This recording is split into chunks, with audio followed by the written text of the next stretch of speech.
ప్రభుత్వానికి అవపడలేదా?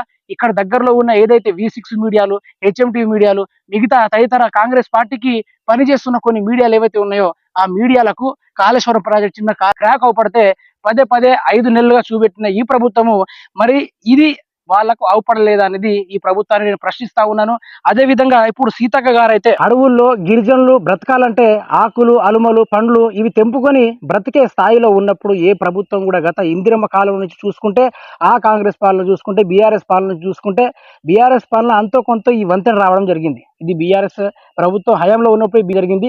మరి దీన్ని సీతక్క ఇప్పటిదాకా పట్టించుకోలేని పరిస్థితి. అదేవిధంగా చూసుకుంటే పోయిన వర్షపాతానికి తగ్గట్టు చూసుకుంటే మినిమం మనం వర్షాన్ని ఈ మీటర్ల ఆ మీటర్లో కొలుసుకుంటాం కానీ పూర్తిసారి మనకు ఆ చెట్టు ఏదైతే పడుతుందో ఆ చెట్టు అంచు వరకు నీళ్లు పోయింది.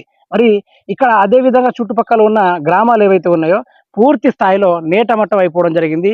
గూడాలు మునిగిపోయాయి. ప్రజలు ఎటు